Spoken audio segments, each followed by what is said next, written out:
Go, Landon. Go, Landon. Back in September of 2012, 3-year-old Landon Riddle developed a sore throat and swollen lymph nodes one night. It was likely just a virus, his doctors thought, but the reality ended up being much worse. Acute lymphocytic leukemia, or ALL. It's a cancer of the blood and bone marrow. It's one of the most common cancers in children. It's also one of the most treatable, but the therapy was going to be tough. They started him on chemo, but told us that he probably wasn't going to make it, that he only had like an 8% chance to live 24 to 48 hours. The chemo made the little boy very sick, nauseated, vomiting, barely able to walk or talk. Good job. His mother, Sierra, wanted to try anything to help and eventually found medical marijuana. Now again, Landon is just 3 years old. They'd come from Utah, where medical marijuana was not legal, to Colorado, where it was. Okay, here. And for Landon, it seemed to work. He rebounded, able to eat, sleep, just be a kid. But Sierra told us something else, something surprising. She believed that the marijuana was healing him, not just from the ravages of chemo, but from his cancer as well. I think that chemo in combination with cannabis did put him into remission, and now cannabis will keep him there. To be clear, ALL is one of the most curable cancers. More than 95% of children go into remission with existing therapies. But still, Sierra was so sure of marijuana's healing properties that 6 months after her son started the treatments, she decided to stop his chemotherapy altogether. Her argument, the chemo was too toxic, and the cannabis was not. She said the doctors were stunned at her decision.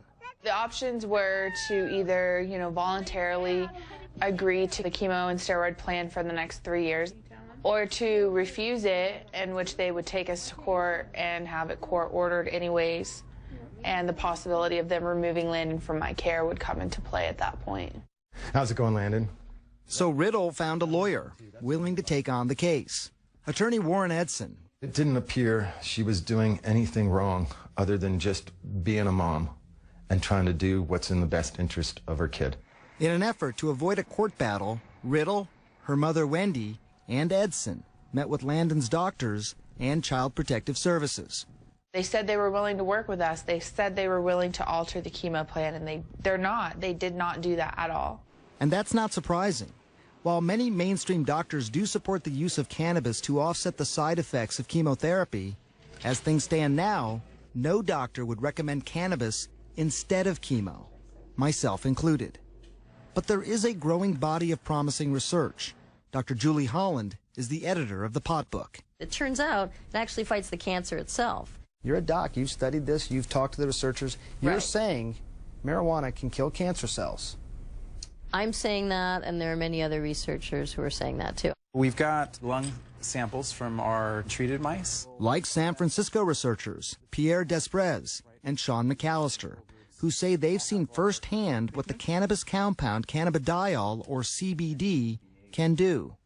In their lab, they used CBD to kill mice and human cancer cells. We asked the American Cancer Society what they thought about all of this.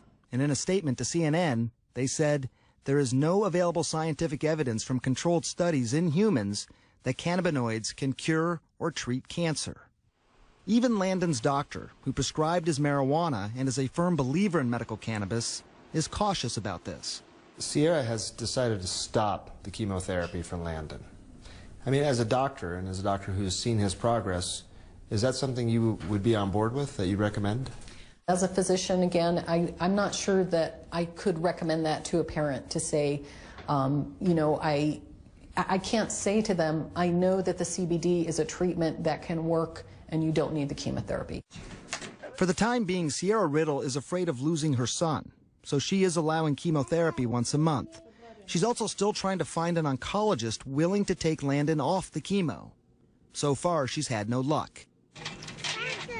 Faster. But Sierra and her mother aren't giving up. I want Landon to know that we did everything in our power to be compassionate in his care and to protect him.